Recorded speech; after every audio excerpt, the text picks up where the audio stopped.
Hello and welcome to my channel. My name is Kiki and this is Islands True Crime, where we talk about the unheard true crime stories from the Caribbean. Today, we will be talking about the surgeon, Dr. Cristobal Payano. Now let's take a small trip to Dominican Republic, a beautiful island where this horrific story takes place. This story takes place on March 1st, 1993, and this is the story of Celeste Paulino and how a well-known and respected plastic surgeon kept everyone in the Dominican Republic in the edge of their seats for 12 hours. How he changed the laws and course of history. Who is Cristobal Payano? Why he took his Celeste Paulino against her will? What he was hiding? Why he kept the escape or death promise? Now that we have arrived to the beautiful Dominican Republic, it's time to transport ourselves to March 1st, 1993 at dawn. This started as a normal day to everyone in the island. People got ready. They ate breakfast. They dropped their kids at school. Then they headed off to their work. But for the employees at the Banco Del Progreso, or the Progress Bank, this would be the day that changed their lives forever. What may have started as a day normal to everyone, those employees would see everything change. The curse of history, the loss of their country, and how a situation where there are lots of people involved, it's managed. Everyone learned a lesson on this day. That morning, Miss Hilda Suero, the manager, Celeste Paulino, her assistant, Maria del Carmen Cabral, Alejandrina Figueredo, the maintenance lady, with many other employees from the bank, arrived as every workday. They worked and took care of deposits, withdrawals, checks, and the people that arrived there, like every day, like they used to do. They work at the branch located in the Independence Avenue in the Dominican Republic. At 2 p.m., a masked man entered the branch. He was armed and carried some odd cans with him. He took as hostages 12 people. While he was announcing it was a robbery, a pregnant employee was talking to the human resources manager and told her what was happening at the bank. A robbery was happening there at their branch. That human resources manager never imagined who the robber was. She was married to a reputable plastic surgeon who had just remodeled his practice office for 300,000 Dominican pesos. He wouldn't be robbing a bank, or would he? While using a carnival mask, he was armed inside the bank, and he was saying from the beginning that it was escape or death. The Dominican Republic police had never dealt with a hostage bank robbery, and they had no experience on the matter. There was no negotiator from the police looking for the well-being of the hostages. They have never done that. The generals from the police and the policemen tried to negotiate with the robber, but he demanded to be allowed to escape with 2 hostages, what he has stolen, and with the branch manager's car. The odd cans he was carrying with him when he entered the bank were gasoline cans, and he used it to light small fires to pressure the police to accept his terms. Police had the bank surrounded. Even an expert with a hand weapon was put on a balcony in case the bank robber came out. Finally, the police and the robber came to an agreement. He would take 2 hostages, what he was stolen and the car. He asked for it to have the doors open. He would send a hostage to pick up the keys. This was Maribel Muñoz. She came out for the keys. She came out to check the car and to take the keys from the police. But a horrible mistake was made. The police, when they saw Maribel come out, decided to take her back to safety. This mistake would prove to be a horrible and dangerous one when the robber decided not to negotiate with the police. Then he sent a note. Dios nos ayudará, nos serenidad, todo pasará sin dañar a nadie, no cometas errores, nadie sufrirá. Ante cualquier intento de rebeldía nos quemamos todos aquí, en la puerta gasolina quemará todo. Hay 5 hombres armados dispuestos a quemar todo esto, comprende, es un asalto por dinero. No quiero muerte, evite morir quemado, coño. Lo que se pierda hoy lo paga el seguro, todo fue calculado y decidido, dinero o muerte. Aquí nadie se rinde, nadie se entrega, si modifican el mandato moriremos todos quemando el banco. No hablo más, vivan si quieren, mueran si lo deseen, presión terminará, eso es todo. The masked robber didn't want to negotiate with police again, so they had to rely on other people, personalities from TV, people from church, generals, the president.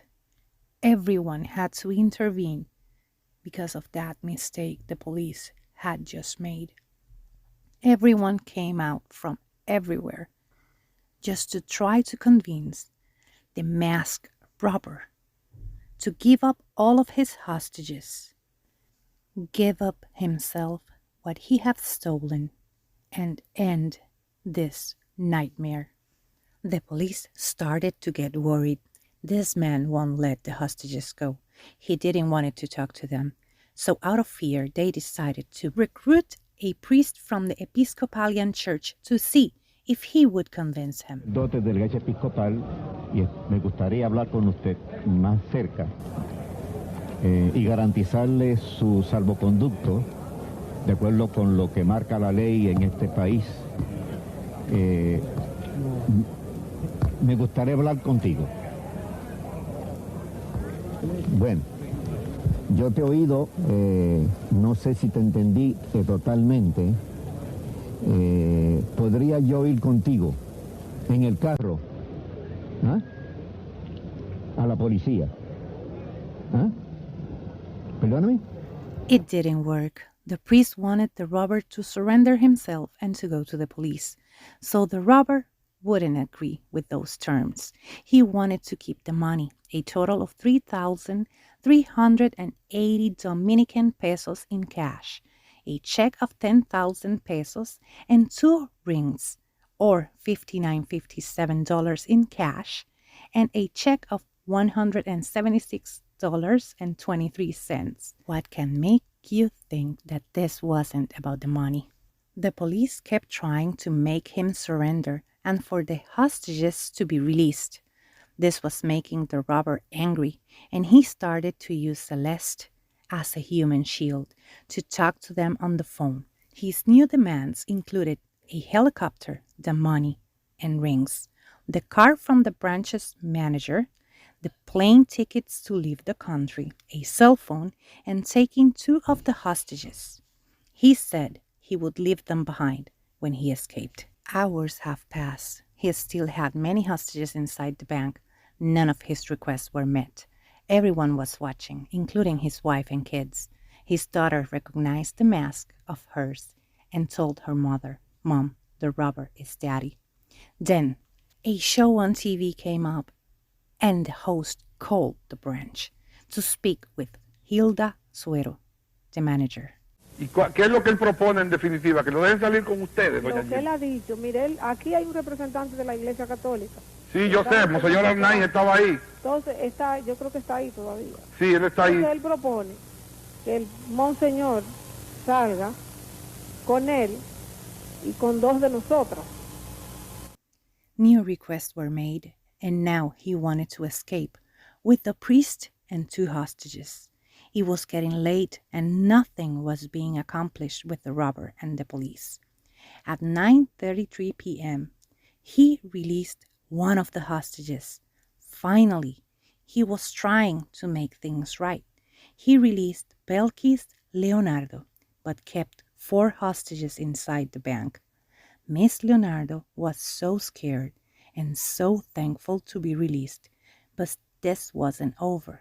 He wasn't releasing any more of the hostages, and they had to call the president. They had to let him go, give him what he wanted, or at least make him believe that he was getting what he wanted. A priest from the Catholic Church and a TV personality negotiated with the president for this to happen. He was living with the priest and Corporán, the TV host. Que con el padre Anay, 2 de las rehenes y Corporán. Sí, Anay. Sí, señor. Sí, señor. Hay que hablar con él. The president, Joaquín Balaguer, made things right so the hostages could be released. He wanted for him to believe that he was living on a helicopter with Corporán and the priest and 2 of the hostages. They were going to give him the cell phone so he could let them know when he left so they could retrieve those hostages and that people. But once again, nothing happened. No one could convince the robber to agree to the terms. They were desperate. Then Huchi Lora, a reporter, offered himself as a hostage. The masked robber wanted to end the life of the Mantinians lady, so when Huchi Lora saw her looking at the clock, counting the minutes until her last breath, he came to the bank. The robber said to him, "Now I will have to take your life instead." To what Huchi replied, "You will be making them a favor."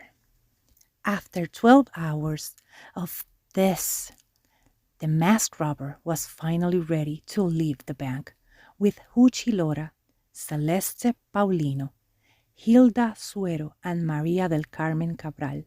When they got out, the policeman on the balcony shot, but instead of shooting the robber, he shot Miss Suero. Maria del Carmen escaped when she heard the sound. Then the masked robber took the Mantinian's lady, Miss Alejandrina Figueredo, as the hostage he was taking with him. They were standing in front of the doors of the bank, deciding what to do. The robber did not want to give away his identity. And then it happened, as everything in this story, without a plan, without precaution. They started shooting everyone there, and the hostages were there. While he was falling to the ground, he pressed the trigger of his weapon and ended Celeste's life. At first, the police thought they were the ones to blame for this, but you will see in the video that a spark was made. Now, a policeman finished the job. But Celeste Paulino wouldn't make it out of the bank that day. She was supposed to get married just 10 days later. She even had her bachelorette party, but she would never wear the dress to marry the man she loved. When the police got inside the bank, they realized that the masked robber was no other than the Dr. Cristobal Eliseo Payano Rodriguez, a loved and recognized plastic surgeon. They soon found out that he had a story that no one knew. He had been having an affair, and his mistress was there outside the bank. Yes, with his wife as well. Both of them were there waiting to see what happened. His mistress was made aware of the fact that he was the robber by her cleaning lady, who went to her and told her that it was Dr. Payano, the masked robber inside the bank. Friends of Dr. Payano couldn't believe he was behind this ordeal. His patients as well couldn't believe that he was the one behind all of this. Everyone knew him as a respectable doctor who was making it on his field of plastic surgery. He even made a new office to go with it. But it is said that he had some troubles with his mistress and she ended the relationship. And also he was having troubles with his wife as well. So with all of that, he just wanted to make something radical. I don't think that it was about the money, but we will discuss that a little bit later. Dr. Payano had a closed funeral with his family, and this is what you could find on the newspaper about his funeral and his passing. Everyone was baffled by this. For Celeste, the bank paid for her funeral expenses. They made statements with their condolences, but for her mom and her husband-to-be, this was just heartbreaking. Here you can see that she was a beautiful lady, and here you can see her beautiful mother, who was just broken by the news. This is her last or resting place. She shouldn't be here. She was supposed to get married and be happy and have a family. There are many theories about El Banco Del Progreso's robbery, but the one that stood out the most to me, it was the one from this song. This song is called Adrián García from Rubén Blades, and you can find it on YouTube. And it stood out the most because this wasn't about the money. He was stealing $235.80, so that wasn't enough. But the truth is that on March 1st, 1993, Celeste Paulino lost her life because a police force wasn't prepared to deal with a hostage situation. They made every mistake that they could have been made on this case. And thankfully, this situation made the laws change, their training change, and situations like this never happened. But now I want to hear your thoughts. What do you think about Cristobal Payano? What was this psychosis? Was it heartbreak? Do you think he needed the money? Well, was this handled correctly? Do you think TV hosts should have gotten involved? And that's it for today. Let me know what you think in the comments below. Give me a like, and if you can, subscribe so you can take our next trip to another island with another story.